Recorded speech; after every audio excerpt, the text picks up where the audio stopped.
나는 새벽 5시에 일어났다.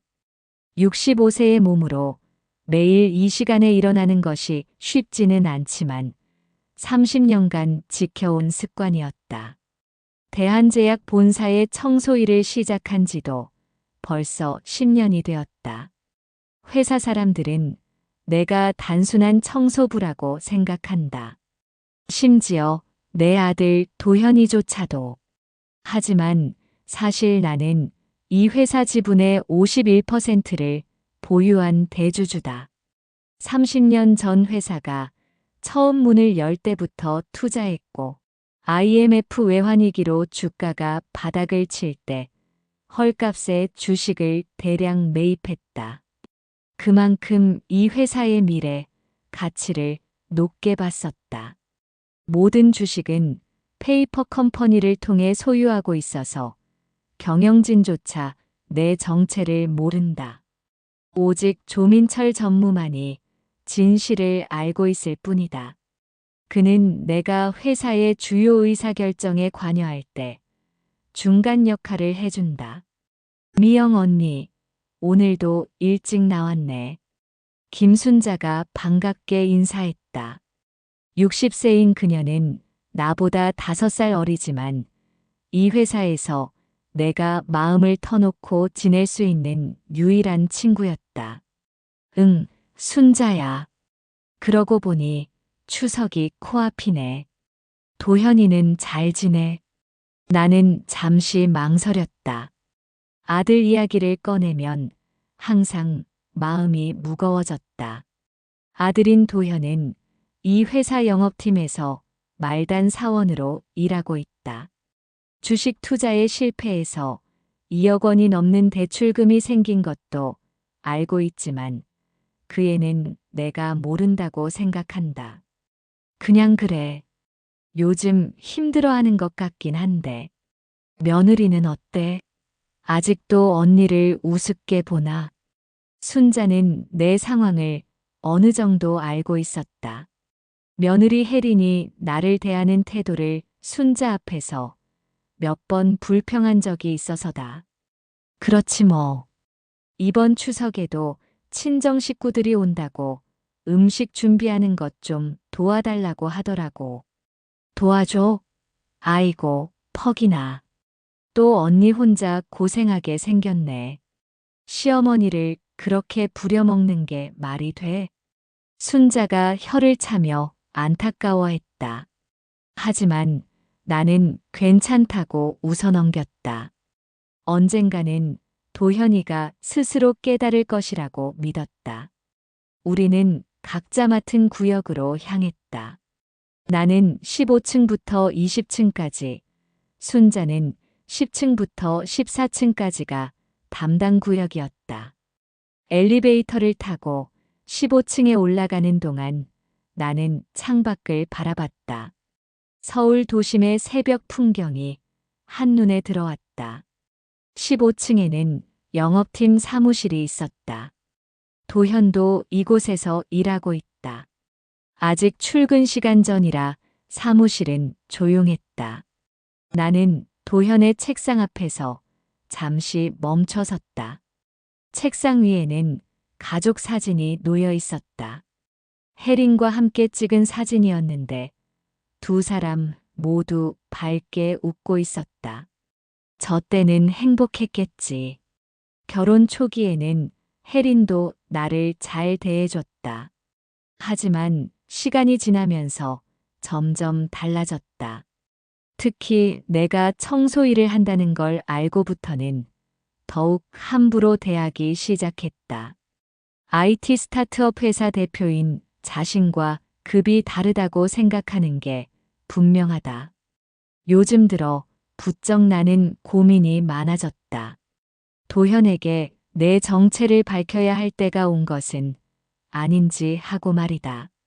하지만 아직은 때가 아니라는 생각이 들었다. 도현이 스스로 성장할 기회를 더 주고 싶었다. 퇴근 시간 즈음 나는 조민철 전무의 사무실로 향했다. 그는 나의 진짜 정체를 아는 유일한 회사 사람이었다. 30년 전부터 내가 이 회사에 투자할 때부터 알고 지낸 사이였다. 대주주님, 오늘도 수고 많으셨습니다. 조민철은 다른 사람이 없을 때는 존댓말을 사용했다.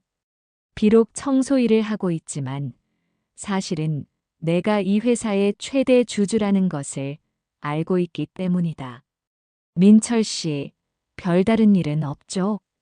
예, 전체적으로는 양호합니다. 다만 신약 개발 쪽에서 투자비가 많이 들어가고 있어서 단기적으로는 수익성이 떨어질 수 있습니다. 나는 고개를 끄덕였다. 제약회사는 장기적인 관점에서 투자해야 하는 업종이었다. 그런데 아드님이 요새 근무 태도를 두고 말이 나오고 있던데요.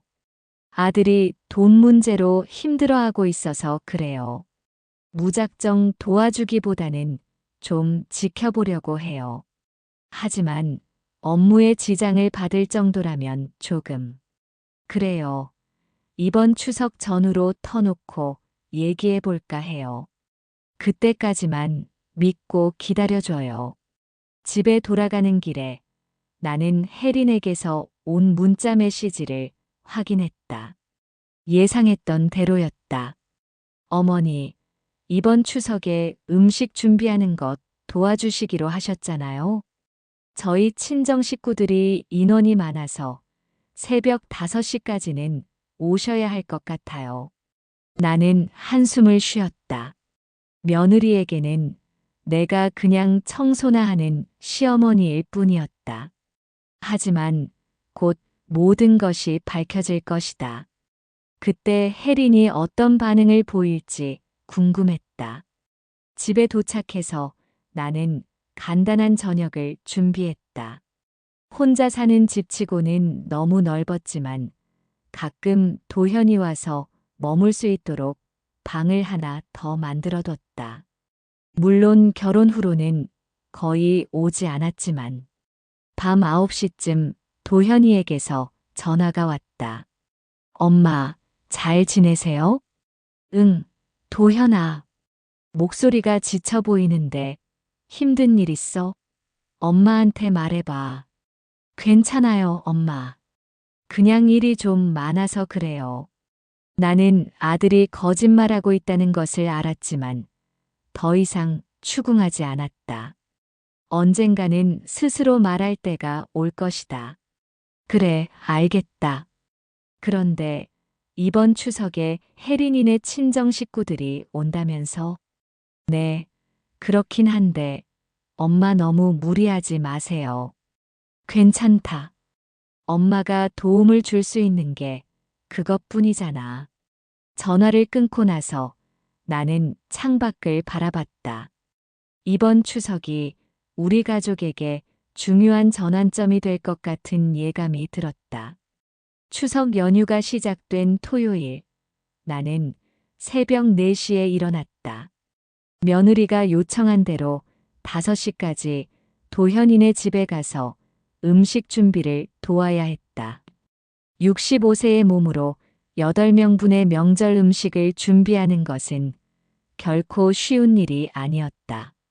미리 장을 봐둔 재료들을 정리하면서 나는 깊은 한숨을 쉬었다. 도라지, 고사리, 시금치, 각종 전 재료들까지. 혜리는 친정 식구들의 입맛이 다 다르다며 이것저것 까다로운 주문을 해왔다. 택시를 불러 아들네 아파트로 향했다. 30분 거리였지만 새벽이라 금세 도착했다. 아파트 단지에 들어서면서 나는 복잡한 감정을 느꼈다.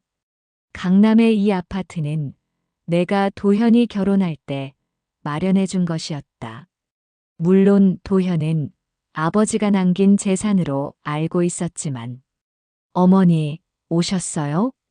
현관문을 열어준 혜린이의 얼굴에는 귀찮다는 표정이 역력했다.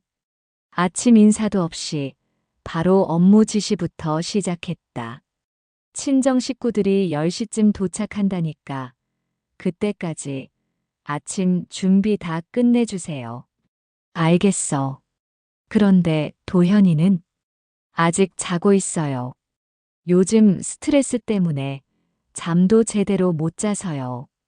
혜리는 대답을 마치자마자 다시 안방으로 들어갔다. 나는 혼자 남겨진 거실에서 잠시 서 있었다. 따뜻한 차 한 잔조차 내어주지 않는 며느리를 보며 씁쓸한 마음이 들었다. 부엌으로 향해 본격적인 요리를 시작했다. 먼저 나물부터 무쳤다.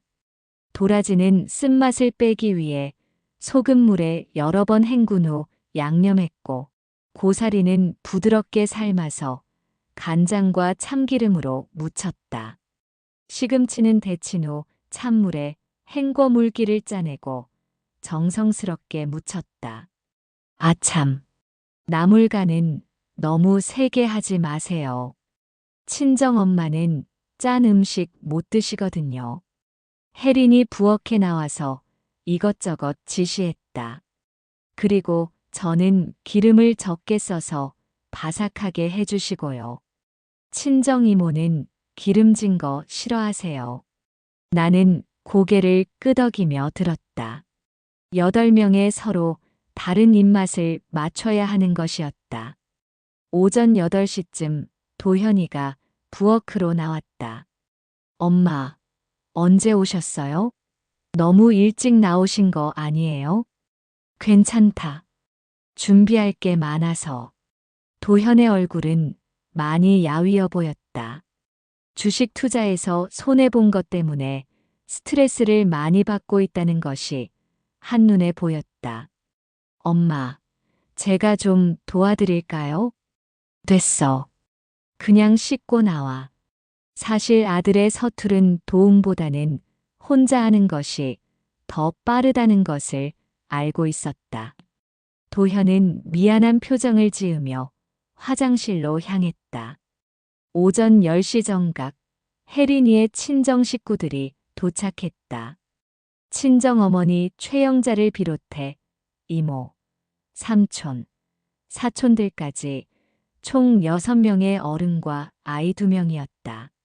사돈 어른, 안녕하세요. 최영자가 정중하게 인사했지만 그 시선은 나를 평가하는 듯했다.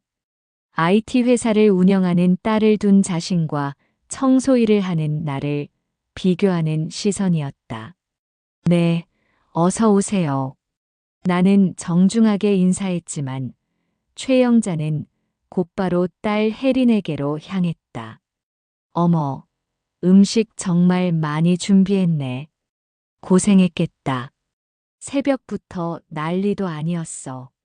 혜린의 대답에 나에 대한 고마움은 없었다.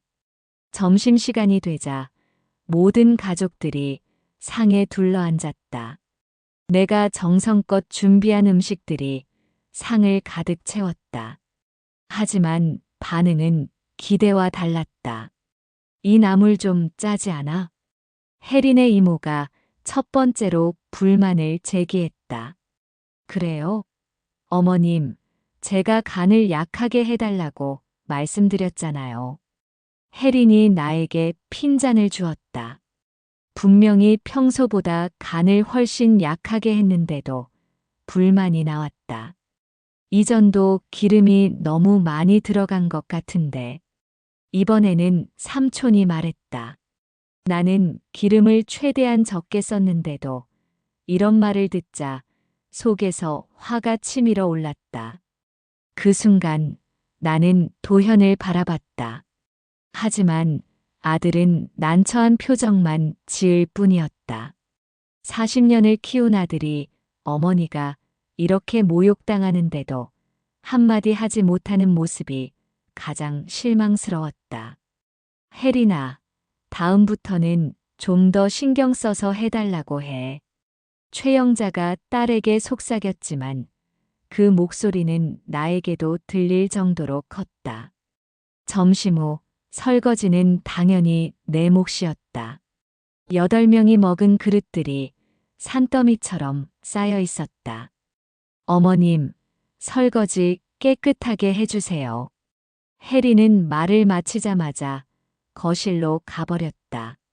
나는 혼자서 묵묵히 설거지를 시작했다. 오후에는 친정 식구들이 집안 곳곳을 구경하며 품평을 늘어놓기 시작했다. 혜린아, 집이 좀 좁지 않니? 아무리 강남이라지만 좀 그렇지 않나? 화장실이 하나뿐이네. 사람이 많을 때는 불편하겠어. 이런 대화들이 부엌에서 설거지하는 내 귀에도 들렸다. 마치 내가 민폐를 끼치고 있다는 듯한 느낌이었다. 저녁이 되자 친정 식구들은 거실에서 화투를 치기 시작했다.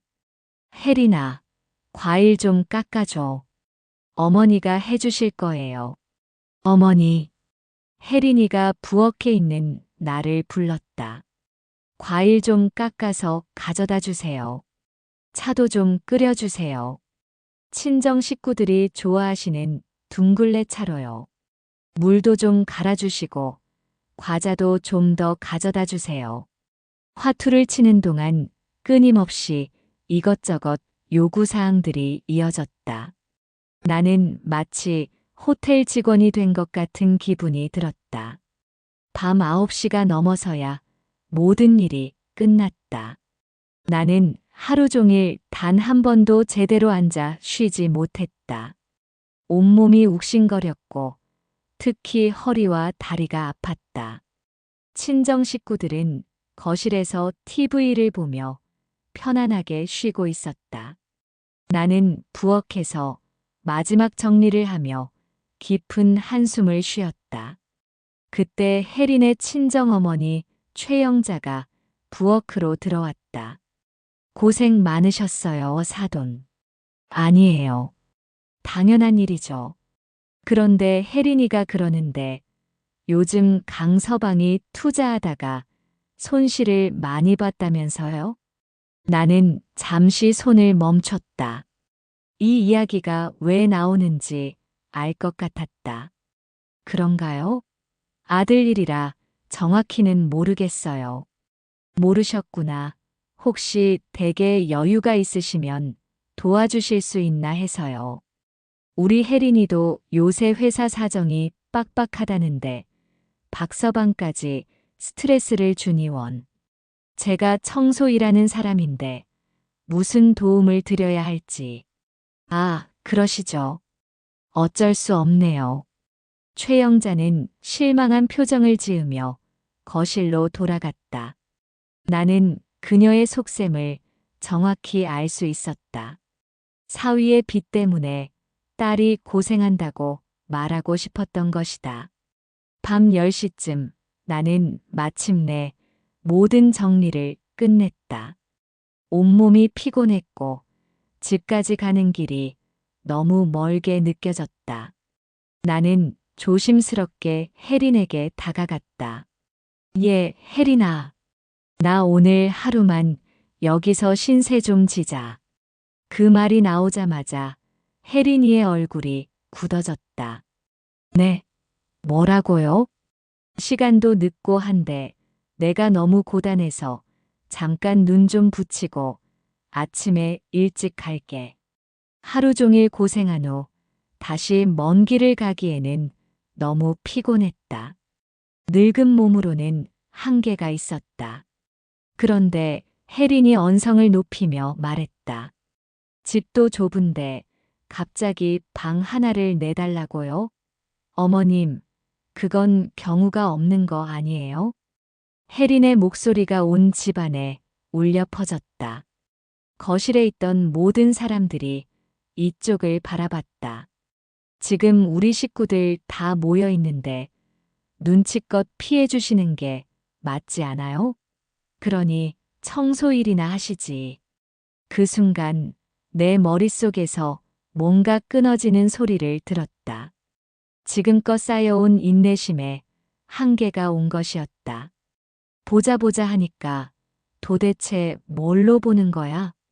내 목소리가 갑자기 변하자 거실에 있던 모든 사람들이 얼어붙었다.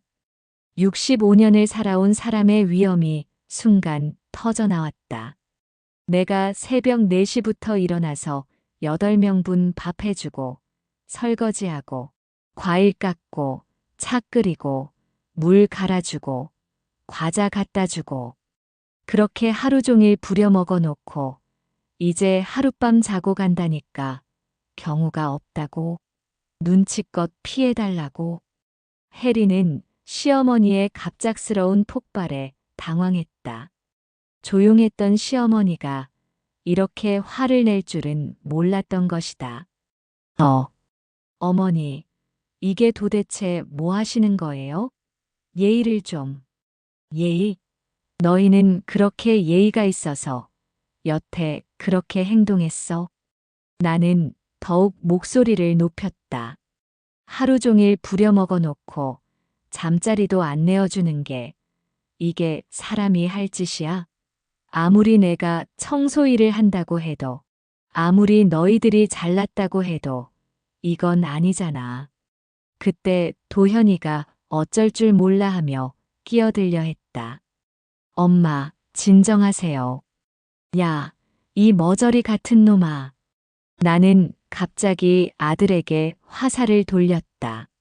내가 제일 나쁜 놈이야. 내 마누라가 내 엄마를 이렇게 함부로 대하는데 왜 가만히 있어? 너는 화도 안 나? 도현은 내 폭발적인 분노에 위축되어 아무 말도 할 수 없었다. 이런 꼴이나 당하려고 40년이나 키운 줄 알아. 내 며느리가 내 애미를 이렇게 대해도 괜찮은 거야? 거실에 있던 친정 식구들도 모두 당황한 표정이었다. 예상치 못한 상황이 벌어진 것이다. 어머니, 그만하세요. 좋은 날 이게 도대체 뭐예요? 혜린이 참다 못해 소리쳤다. 이럴 거면 못 오겠다고 하시지 그랬어요. 그냥 이제 우리 집에 다시 오지 마세요. 오냐 그래. 내가 당장 나가주마. 나는 혜린의 말에 더 이상 머물 이유가 없다고 생각했다. 마지막으로 한마디만 하마. 너희들 절대 후회하지 마. 나는 호통칠 때와는 다르게 조용히 마지막 말을 남기고 현관으로 향했다. 그 목소리에는 깊은 실망과 분노, 그리고 어떤 예언적인 의미가 섞여 있었다. 현관문을 박차고 나서며 나는 분노와 실망, 그리고 이제는 모든 것을 정리해야겠다는 결심이 뒤섞인 복잡한 감정이 들었다. 밤 11시. 늦은 시간이었지만 나는 망설이지 않고 휴대폰을 꺼냈다. 조민철 전무에게 전화를 걸었다. 민철 씨, 나야. 지금 나랑 회사에 좀 같이 갔으면 하는데 여기로 와주겠어요? 네, 지금 바로 가겠습니다. 조민철은 내 목소리에서 심상치 않은 기운을 느꼈는지 즉시 대답했다. 짧은 통화를 마친 후 나는 정처 없이 아파트 단지 주변을 걸었다. 차가운 가을바람이 얼굴을 스쳤지만 오히려 마음이 차분해지는 것 같았다. 걸으면서 내 머릿속에는 아들 도현이의 어린 시절이 떠올랐다. 남편이 세상을 떠났을 때 도현이는 겨우 15살이었다. 그때부터 나는 아버지와 어머니 역할을 동시에 해야 했다. 도현아, 엄마가 늦어서 미안해. 오늘도 혼자 라면 끓여 먹었지? 괜찮아요, 엄마. 엄마가 더 힘드실 텐데. 어린 도현이가 이해하는 척하며 웃어주던 모습이 지금도 생생했다. 그때는 정말 힘들었지만 아들과 함께라면 무엇이든 할 수 있다고 생각했다. 남편이 늘 이렇게 말했었다. 여보, 도현이만큼은 제대로 키우자. 우리가 못 받은 교육, 우리가 못 가진 기회를 다 주자. 그 약속을 지키기 위해 나는 정말 많은 것을 포기했다.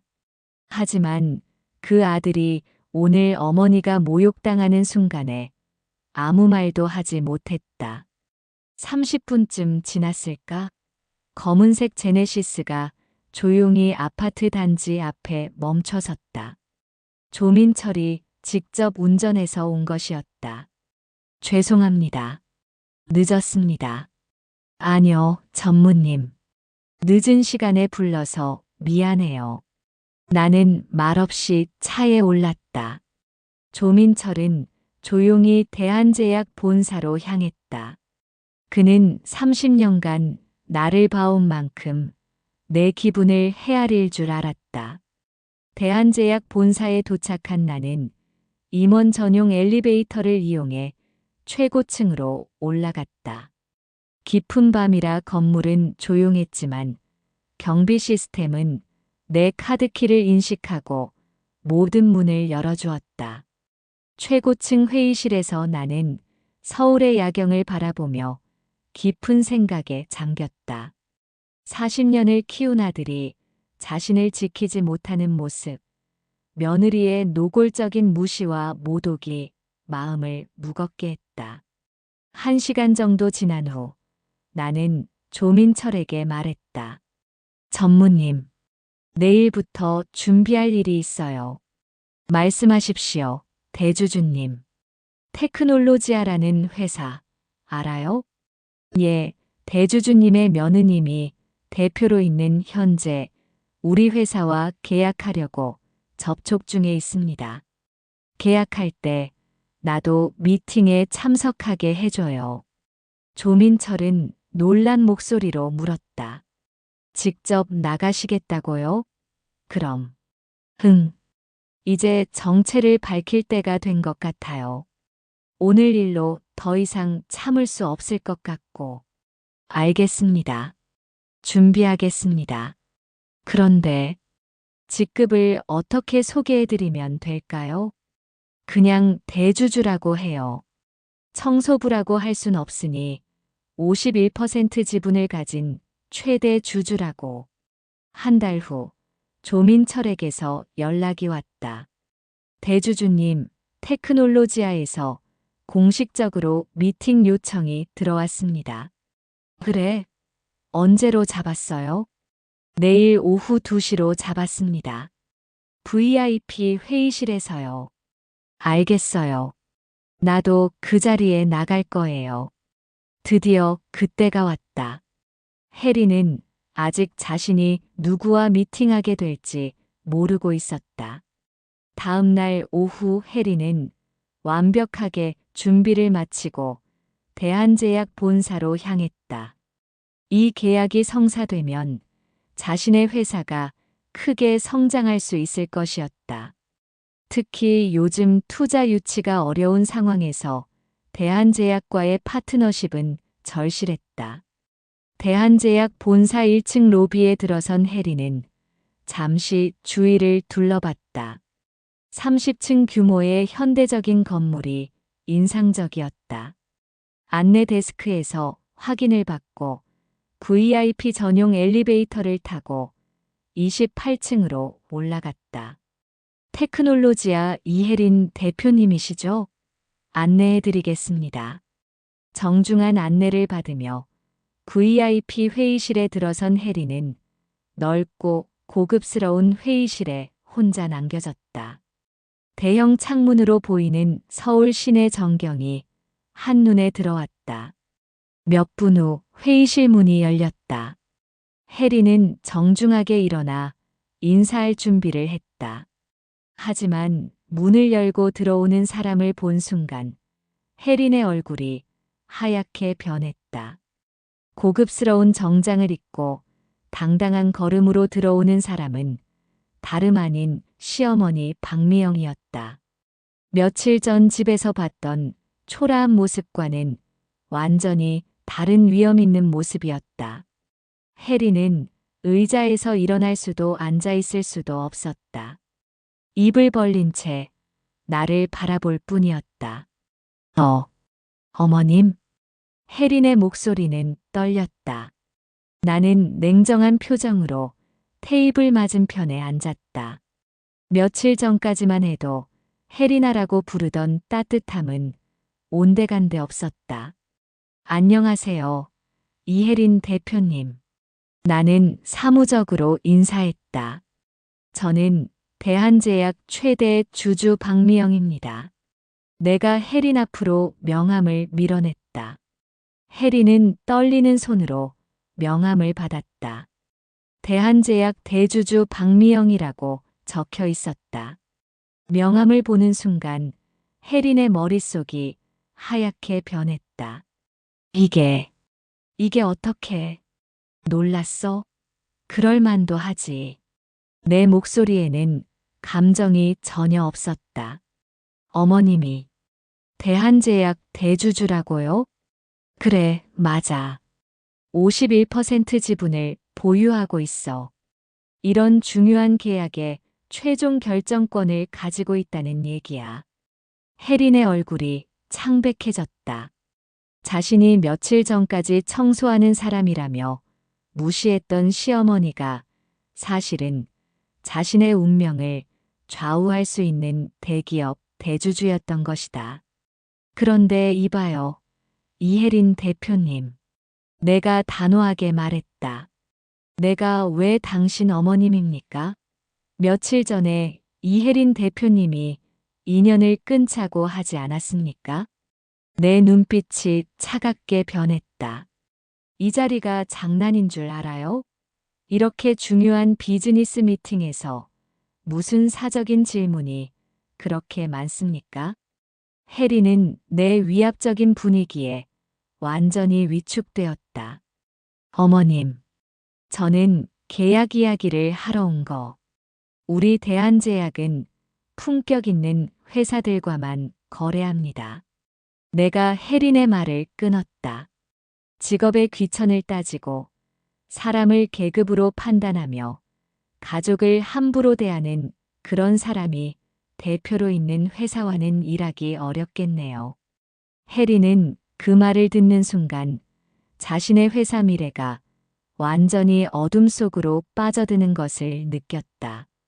어머님, 아니, 박미영 대주주님. 그날 일은 제가 잘못했습니다. 정말 죄송합니다. 혜린이 급하게 사과했지만 내 표정은 변하지 않았다. 죄송하다고요? 무엇이 죄송한지 구체적으로 말씀해 보세요. 제가 어머님을 무시하고 모욕했습니다. 정말 잘못했습니다. 그런데 지금 사과하는 이유가 뭔가요? 혹시 계약 때문입니까? 나의 날카로운 질문에 혜리는 아무 말도 할 수 없었다. 실제로 계약이 걸려 있지 않았다면 이렇게 사과했을지 의문이었다. 이혜린 대표님, 나는 30년 전부터 이 회사에 투자해 왔습니다. IMF 때 회사가 어려워서 주가가 바닥을 칠 때도 믿고 투자했어요. 그렇게 해서 지금의 대주주가 된 겁니다. 내가 일어서며 창밖을 바라봤다. 내가 왜 청소 일을 했는지 알아요? 돈이 없어서가 아니라 아들에게 진짜 일이 뭔지 가르치고 싶어서였어요. 모든 일하는 사람들의 마음을 이해하는 사람이 되길 바랐거든요.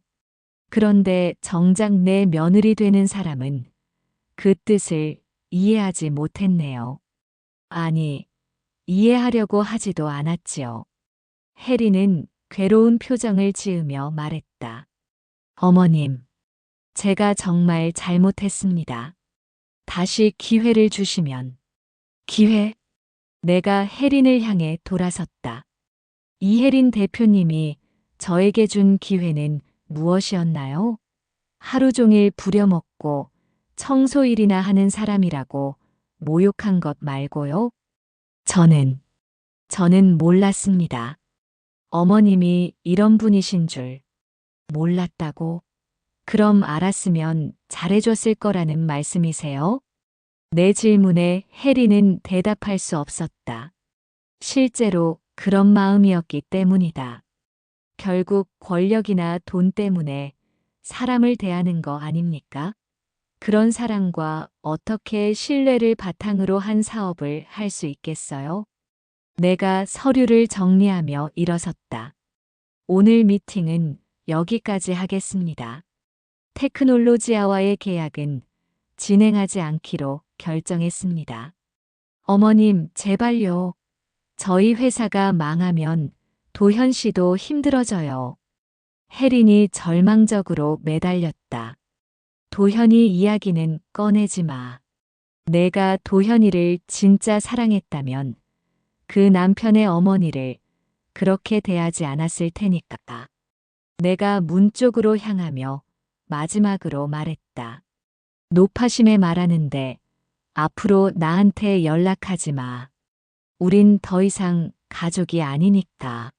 내가 한 달 전에 그렇게 선언했잖아.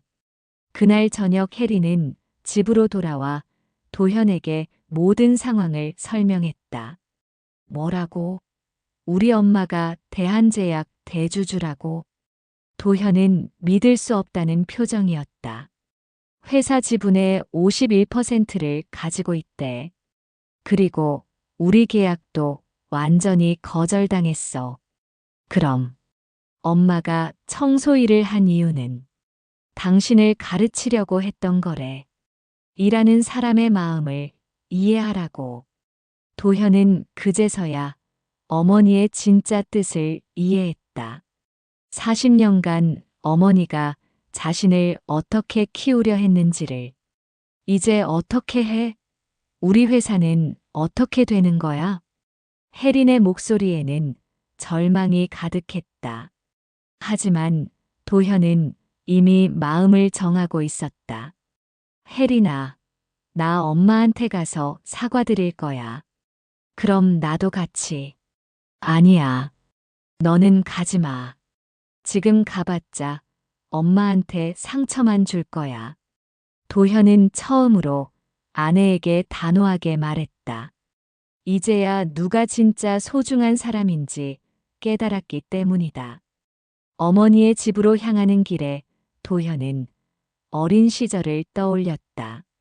아버지가 돌아가신 후 어머니는 정말 많은 일을 했다. 새벽에는 신문 배달을, 낮에는 식당 일을, 밤에는 청소 일을 했다. 하지만 어린 도현 앞에서는 절대 힘든 내색을 하지 않았다. 도현아, 공부 열심히 해라. 엄마는 괜찮으니까 내 걱정만 해. 어머니는 늘 그렇게 말했다. 하지만 도현이가 잠든 후 혼자 울고 있는 어머니를 본 적이 몇 번 있었다. 우리 집에 도착한 도현은 한참을 현관 앞에서 망설였다. 배를 누를 용기가 나지 않았다. 그때 마침 나는 왠지 아들이 온 것 같아 문을 열었다. 도현이니? 엄마. 도현이의 목소리가 떨렸다. 들어와. 나는 차분하게 아들을 집 안으로 안내했다. 거실에 앉은 두 사람 사이에 어색한 침묵이 흘렀다. 엄마, 정말 죄송해요. 도현이가 먼저 입을 열었다.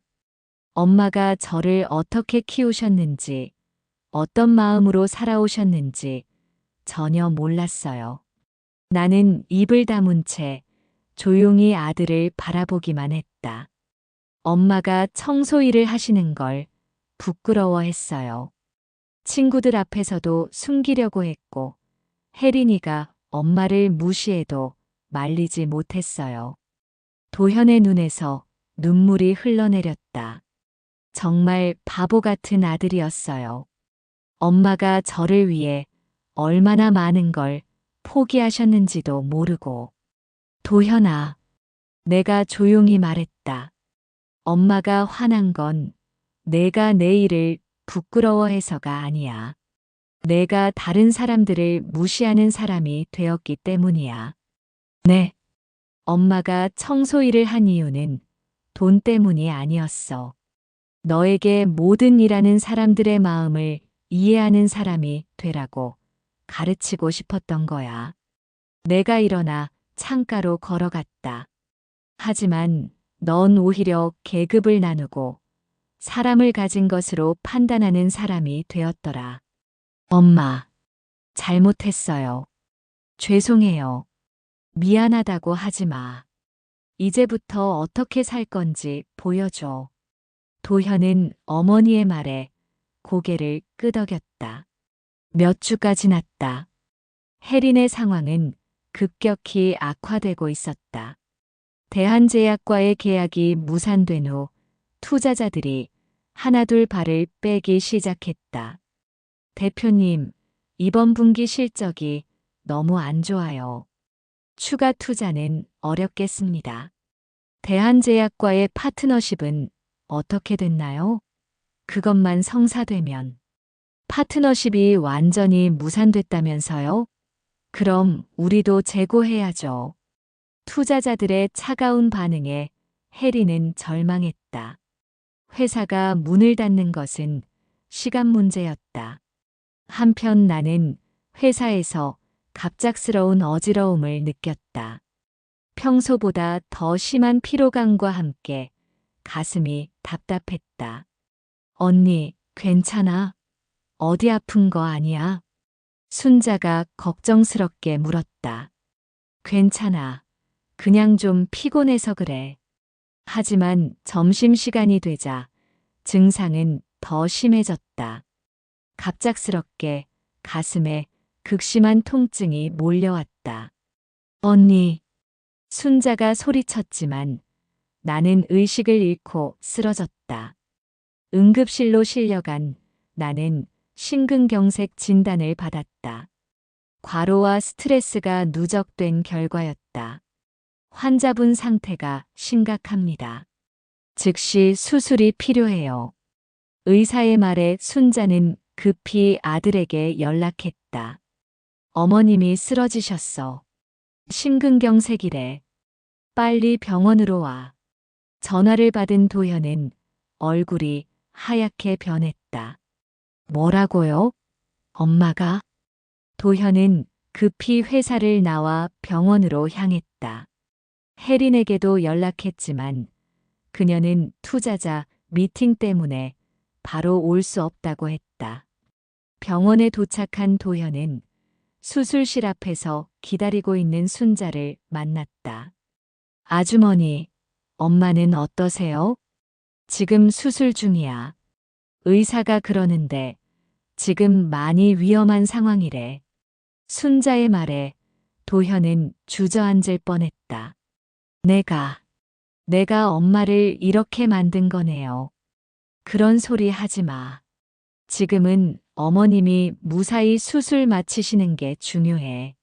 3시간이 지나서야 수술실 문이 열렸다. 집도의가 나와서 말했다. 수술은 성공했습니다. 하지만 앞으로 무리하시면 안 돼요. 절대 안정이 필요합니다. 도현은 안도의 한숨을 쉬었다. 그때 혜린이 급하게 병원에 도착했다. 수술이 끝났다는 소식을 듣고 안도의 표정을 지었다. 다행이네. 정말 놀랐어. 혜린이 복도에서 친구에게 전화를 걸었다. 도현은 중환자실 앞에서 기다리다가 우연히 그 통화를 들었다. 응, 수술은 잘 됐어. 나는 혹시 시어머니가 그런 생각하면 안 되긴 하지만 만약에 잘못되기라도 하면 남편이 유산을 상속받게 되잖아. 응? 아니야. 수술 잘 됐대. 도현이는 그 말을 듣고 온몸에 소름이 돋았다. 어머니가 생사의 기로에 서 있는 순간에도 혜리는 돈 생각을 하고 있었던 것이다. 그날 밤 의식을 되찾은 나는 병실에서 도현을 봤다. 엄마, 정말 죄송해요. 제가 엄마를 이렇게 만든 거죠? 아니야, 도현아. 엄마가 나이가 들어서 그런 거야. 앞으로는 제가 엄마를 잘 모실게요. 정말로요. 나는 아들의 진심을 느낄 수 있었다. 이틀 후 도현이 집에 돌아와 혜린과 마주 앉았다. 혜린 씨, 당신한테 할 말 있어. 뭔데? 우리 헤어지자. 뭐라고? 혜린은 믿을 수 없다는 표정이었다. 갑자기 왜 그런 소리를? 병원에서 전화 통화하는 거 들었어. 도현의 목소리가 차가웠다. 엄마가 혹시 돌아가시면 내가 유산을 상속받게 되니까 잘 됐다고 했지. 혜린이의 얼굴이 하얗게 변했다. 그건 그냥 잠깐 생각한 거고. 그냥 잠깐 생각? 사람의 목숨이 위중한데 그냥 잠깐이면 그런 생각해도 돼? 도현이 처음으로 아내에게 소리를 질렀다. 나는 엄마 목숨을 돈이랑 바꾸고 싶지 않아. 그리고 그런 생각을 하는 사람과 더 이상 같이 살 수도 없어. 도현 씨, 제발. 내가 잘못했어. 다시 생각해줘. 이미 결정했어. 내일 이혼 서류 준비할 거야. 도현은 그 말을 남기고 다시 병원으로 향했다. 일주일 후 나는 퇴원할 수 있었다. 도현이 매일 병원에 와서 간병을 했고 조민철도 자주 문안을 왔다. 2년 후 도현은 대한제약에서 업무에 전념해 과장으로 승진했다. 대주주의 아들이라는 사실이 알려지긴 했지만 나는 그럴수록 더욱 엄격하게 평가해 달라고 조민철 전무에게 부탁했었다. 그러니 과장으로 승진한 것은 오롯이 도현이 해낸 성과였다. 한편 혜린의 상황은 완전히 달라져 있었다. 테크놀로지아는 결국 문을 닫았고 그녀는 카페에서 아르바이트를 하고 있었다. 주문하신 아메리카노 나왔습니다. 35세의 나이에 시급 9,620원을 받으며 일하는 것은 쉽지 않았다. 한때 IT 업계에 떠오르는 스타였던 그녀였지만 이제는 생계를 위해 닥치는 대로 일해야 했다. 어느 날 혜리는 카페 TV에서 뉴스를 봤다. 대한제약이 설립한 일하는 사람들 재단이 어려운 근로자, 자녀들에게 장학금을 지원합니다. 화면 속에는 품격 있는 정장을 입고 기자회견을 하는 나의 모습이 나왔다. 모든 일하는 사람은 존중받을 가치가 있습니다. 직업에 귀천은 없습니다. 정직하게 일하는 사람이 가장 아름다운 사람입니다. 혜린이는 그 모습을 멍하니 바라봤다. 2년 전 자신이 얼마나 어리석었는지 이제야 깨달았다. 몇 달 후 혜린이는 용기를 내어 박미영에게 편지를 썼다. 어머님께 늦은 편지를 드려 죄송합니다. 지난 2년간 저는 제가 얼마나 잘못된 생각을 하고 있었는지 깨달았습니다. 어머님이 하시던 일의 소중함을 그리고 어머님의 깊은 뜻을 이제야 이해하게 되었습니다.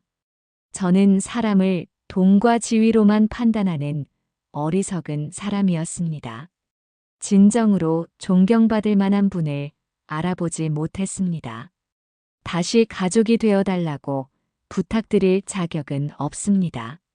다만 어머님께 진심으로 사과드리고 싶었습니다. 이혜린 올림. 나는 그 편지를 읽고 오랫동안 생각했다. 혜린이 진심으로 뉘우치고 있다는 것은 느낄 수 있었다. 다음 날 나는 혜린이 일하는 카페를 찾아갔다. 어머님? 혜린은 나를 보고 깜짝 놀랐다. 편지 잘 받았어. 죄송합니다. 정말 죄송합니다. 혜린이 고개를 숙였다. 이제 조금 알겠니? 일한다는 게 뭔지. 네. 정말 힘들어요. 그런데 어머님은 저보다 훨씬 나이가 많으신데도 이런 일을 하셨구나 싶어서. 그래, 모든 일은 소중한 거야. 사람을 무시하는 건 그 일을 무시하는 거고. 나는 따뜻한 음료를 주문하며 말했다. 혜린아, 내가 진심으로 뉘우치고 있다는 건 알겠어. 하지만 도현이와의 관계는 다시 되돌릴 수 없을 것 같다. 네, 알고 있어요. 저도 이제 도현 씨가 얼마나 좋은 사람인지 알겠어요. 앞으로는 좀 더 겸손하게 살아라. 모든 사람에게는 배울 점이 있어. 네, 어머님. 가르쳐 주셔서 감사해요. 카페를 나서면서 나는 혜린에게도 새로운 기회가 오기를 바랐다. 비록 다시 가족이 될 수는 없지만 그녀도 더 나은 사람으로 성장하기를 바랐다. 다음 날 아침, 나는 다시 15층 청소를 시작했다. 비록 대주주였지만 이 일을 완전히 그만둘 생각은 없었다. 이 일을 통해 초심을 잃지 않을 수 있기 때문이다. 미영 언니, 오늘도 일찍 나왔네. 순자가 반갑게 인사했다. 응, 순자야. 오늘도 힘내자. 그런데 언니, 이제 그만 쉬어도 되지 않아? 나이도 있고. 아니야. 이 일이 좋아. 사람들과 가까이 있을 수 있어서. 나는 정말로 이 일이 좋다. 돈이나 권력과는 상관없이 정직하게 일하며 사람들과 소통할 수 있는 소중한 시간이다.